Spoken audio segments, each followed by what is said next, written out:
जय गुरु जी। शुक्राना गुरु जी। गुरु जी के प्यारे भक्तों को कोटि कोटि नमन। गुरु जी का सत्संग और पावन वचन सुनकर मन शांत हो जाता है। सत्संग में गुरु जी ने कहा, भगवान से बात कैसे करें? क्या भगवान हमारी बात सुनते हैं? और अगर सुनते हैं तो हम उनकी आवाज कैसे पहचानें? आओ गुरु जी का सत्संग सुनते हैं। इस सत्संग को पूरा सुनो और इस सत्संग को शेयर जरूर करें। और भक्तजनों को हाथ जोड़कर निवेदन है कि इस चैनल को सब्सक्राइब करें और हर रोज गुरु जी के सत्संग का लाभ उठाएं। सत्संग के दौरान गुरु जी ने एक गहरे प्रश्न पर चर्चा की, भगवान से बात कैसे करें? यह सवाल हर भक्त के मन में कभी ना कभी जरूर उठता है। हम भगवान की पूजा करते हैं, भजन गाते हैं, ध्यान करते हैं, लेकिन क्या हम वास्तव में उनसे संवाद कर पाते हैं? क्या भगवान हमारी बात सुनते हैं? और अगर सुनते हैं तो हम उनकी आवाज कैसे पहचानें? गुरु जी ने बड़े सहज और सरल शब्दों में इस गूढ़ विषय को स्पष्ट किया। पहला, श्रद्धा और विश्वास। गुरु जी ने कहा कि भगवान से बात करने की पहली और सबसे महत्वपूर्ण शर्त है अटल श्रद्धा और विश्वास।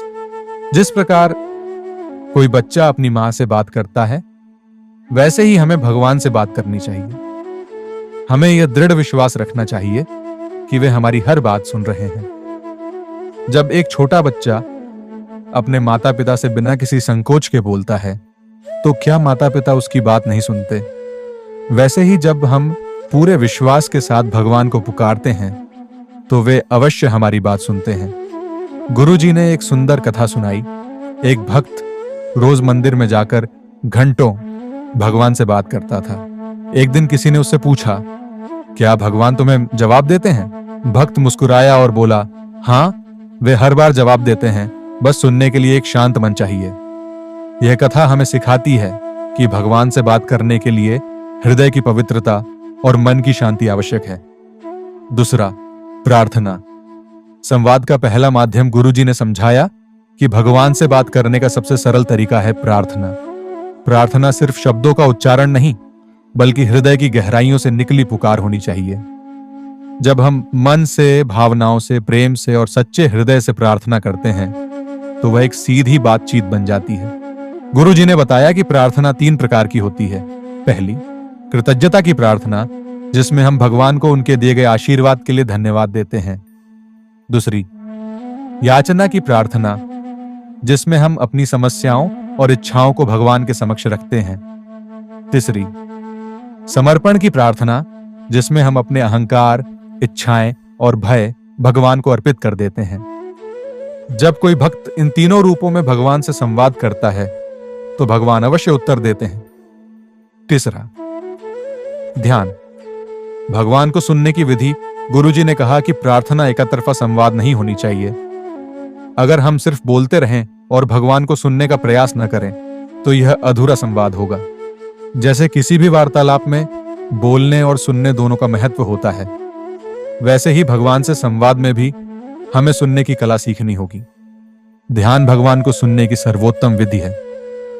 जब हम ध्यान में जाते हैं, तो हम अपने विचारों और इच्छाओं को शांत करते हैं। हमारे भीतर की चंचलता समाप्त होती है और हम भगवान की मधुर वाणी को सुन सकते हैं। गुरु जी ने उदाहरण दिया, अगर समुद्र की लहरें बहुत तेज चल रही हों, तो उसमें अपनी परछाई नहीं देखी जा सकती, लेकिन जब पानी शांत हो जाता है, तो उसमें सब कुछ स्पष्ट दिखता है। उसी प्रकार जब हमारा मन अशांत होता है, तो हम भगवान का संदेश नहीं सुन सकते, लेकिन जब हम ध्यान में गहरे उतरते हैं, तो भगवान हमें उत्तर देने लगते हैं। चौथा, भगवान से बातचीत की सरल विधियां। गुरु जी ने कुछ सरल तरीके बताए, जिनसे हम भगवान से नियमित रूप से संवाद कर सकते हैं। भगवान को मित्र बनाएं। जैसे हम अपने सबसे अच्छे दोस्त से अपने दिल की बात करते हैं, वैसे ही भगवान से बात करें। उन्हें अपने सुख दुख, सपने और चिंताओं के बारे में बताएं। अपने विचार लिखें, एक डायरी रखें जिसमें आप भगवान से अपने अनुभवों को लिखें। धीरे धीरे आपको महसूस होगा कि भगवान उत्तर दे रहे हैं। प्राकृतिक संकेतों को समझें।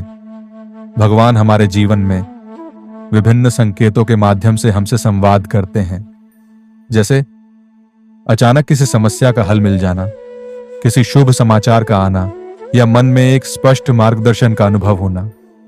भजन और कीर्तन गाएं। भजन और कीर्तन के माध्यम से भगवान से बात करना बहुत प्रभावशाली होता है। जब हम श्रद्धा से उनका गुणगान करते हैं तो हमारे हृदय में उनकी उपस्थिति अनुभव होती है। स्वयं से संवाद करें, भगवान हमारे भीतर ही हैं। जब हम आत्म मंथन करते हैं तो हमें उनके उत्तर मिलने लगते हैं। पंचवा, भगवान की उपस्थिति को अनुभव करना। गुरुजी ने कहा कि भगवान हर जगह हैं, हमारे आसपास, हमारे भीतर, हमारे हर कार्य में। जब हम भगवान से बात करने की आदत डालते हैं तो हमें उनकी उपस्थिति का अनुभव होने लगता है। हमें ऐसा लगता है कि कोई अदृश्य शक्ति हमें मार्गदर्शन दे रही है, हमारी समस्याओं का हल निकाल रही है और हमें सही दिशा दिखा रही है। गुरुजी ने एक और प्रेरणादायक कथा सुनाई। एक व्यक्ति रोज समुद्र किनारे टहलता था। उसे सपना आया कि वह अपने जीवन के सफर में भगवान के साथ चल रहा है। उसने पीछे मुड़कर देखा तो 2 जोड़ी पग चिन्ह दिखे, एक उसके और एक भगवान के। लेकिन जब उसके जीवन में कठिन समय आया तो उसे सिर्फ 1 जोड़ी पग चिन्ह दिखे। वह दुखी होकर बोला, भगवान, जब मुझे आपकी सबसे ज्यादा जरूरत थी तब आप मुझे छोड़कर चले गए। भगवान मुस्कुराए और बोले, प्यारे भक्त, जब तू कठिनाइयों में था तो मैं तुझे गोद में उठाकर चल रहा था, इसलिए केवल 1 जोड़ी पग चिन्ह दिखे। गुरुजी ने अंत में कहा कि भगवान से बात करना कोई जटिल प्रक्रिया नहीं है। बस श्रद्धा, प्रेम और समर्पण के साथ हमें अपने मन की बात कहनी है। जब हम भगवान को अपने जीवन का अभिन्न हिस्सा बना लेते हैं तो हमें उनकी उपस्थिति हर क्षण महसूस होने लगती है। भगवान न केवल हमारी बातें सुनते हैं बल्कि उनका उत्तर भी देते हैं। बस हमें अपने मन को शांत करके प्रेम और विश्वास के साथ उनकी आवाज को सुनना सीखना होगा। भगवान हमारी बात सुनते हैं, लेकिन क्या हम उनका उत्तर सुनते हैं? गुरुजी ने सत्संग में आगे बताया कि भगवान से बात करने के साथ साथ हमें यह भी सीखना होगा कि उनके उत्तर को कैसे पहचाना जाए। अक्सर हम प्रार्थना तो करते हैं, लेकिन हमें यह समझ नहीं आता कि भगवान हमें किस प्रकार उत्तर देते हैं। गुरुजी ने समझाया कि भगवान अपने उत्तर कई तरीकों से देते हैं, संकेतों के माध्यम से, आंतरिक अनुभूति के द्वारा, परिस्थितियों के बदलाव से, दूसरों के माध्यम से और यहां तक कि सपनों में भी। हमें बस अपने मन और हृदय को खुला रखना होता है ताकि हम उनकी बात को समझ सकें। भगवान से उत्तर प्राप्त करने के विभिन्न तरीके आत्मा की आवाज गुरुजी ने बताया कि भगवान सबसे पहला उत्तर हमारे भीतर की आवाज के रूप में देते हैं। जब हम किसी समस्या को लेकर भगवान से प्रार्थना करते हैं तो कुछ समय बाद हमारे मन में एक स्पष्ट विचार आता है, जैसे कोई हल सुझा रहा हो। यह कोई सामान्य विचार नहीं होता, बल्कि भगवान की ओर से एक अंतः प्रेरणा, इनर गाइडेंस होती है। गुरुजी ने एक सुंदर उदाहरण दिया। एक व्यक्ति नौकरी बदलने को लेकर बहुत परेशान था। उसने भगवान से प्रार्थना की, भगवान, मुझे सही रास्ता दिखाइए। कुछ दिनों बाद उसके मन में एक विचार आया कि वह जिस काम को करने में खुश महसूस करता है उसे ही अपना करियर बनाना चाहिए। उसने अपनी आत्मा की आवाज सुनी और नया रास्ता अपनाया। कुछ वर्षों बाद वह अपने निर्णय से बेहद संतुष्ट था। इसका मतलब यह है कि भगवान हमारी आत्मा के माध्यम से हमसे संवाद करते हैं। हमें केवल अपनी आत्मा की आवाज सुनने की आदत डालनी होगी। स्वप्न, सपनों के माध्यम से संकेत। गुरुजी ने कहा कि कभी-कभी भगवान हमें सपनों के माध्यम से भी उत्तर देते हैं। हमारे अवचेतन मन में जब कोई प्रश्न गहराई से बैठ जाता है तो भगवान हमें नींद के दौरान उत्तर भेज सकते हैं। गुरुजी ने एक प्रेरणादायक कथा सुनाई। एक भक्त बहुत दिनों से परेशान था कि वह किस दिशा में अपना जीवन ले जाए। एक रात उसे सपना आया कि वह अंधेरे जंगल में भटक रहा है और अचानक एक रोशनी उसे एक सुंदर रास्ते की ओर ले जाती है। जागने के बाद उसने समझा कि भगवान उसे अपने डर से बाहर निकलने और आत्मविश्वास से जीवन जीने का संकेत दे रहे थे। इसीलिए अगर कोई सपना बार बार आता है या उसमें कोई गहरा संदेश छिपा है तो हमें उसे समझने की कोशिश करनी चाहिए। बाहरी संकेत, प्राकृतिक संकेतों के माध्यम से उत्तर। गुरुजी ने समझाया कि भगवान प्रकृति के माध्यम से भी उत्तर देते हैं। पक्षियों या जानवरों का विशेष व्यवहार। कई बार हमें किसी विशेष पक्षी या जानवर का व्यवहार असामान्य रूप से दिखता है।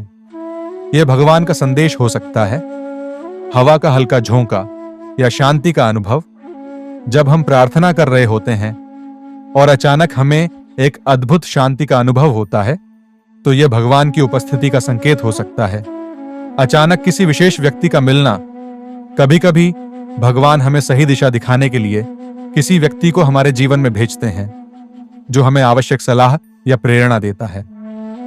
दूसरों के माध्यम से उत्तर गुरुजी ने कहा कि भगवान अक्सर हमारे प्रियजनों, मित्रों या यहां तक कि अजनबियों के माध्यम से भी उत्तर देते हैं। जब हम किसी समस्या में होते हैं और अचानक कोई हमें कोई बात कहता है जो हमारे प्रश्न का उत्तर लगती है, तो यह भगवान का उत्तर हो सकता है।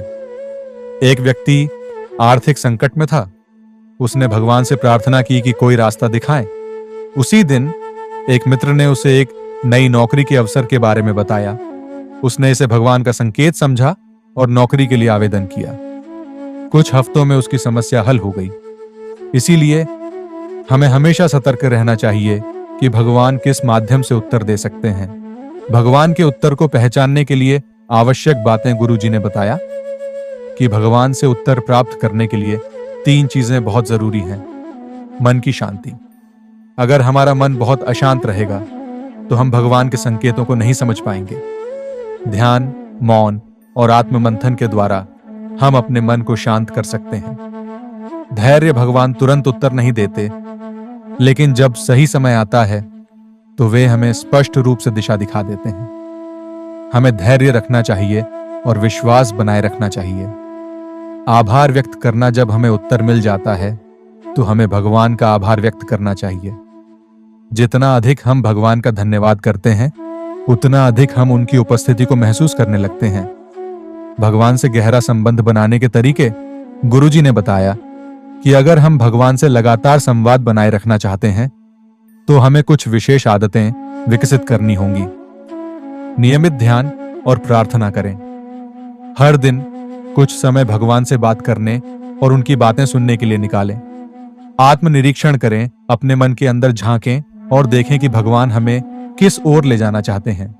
आध्यात्मिक ग्रंथों का अध्ययन करें। गीता, रामायण, उपनिषद या अन्य ग्रंथ पढ़ने से हमें भगवान का संदेश समझने में सहायता मिलती है। सेवा भाव विकसित करें।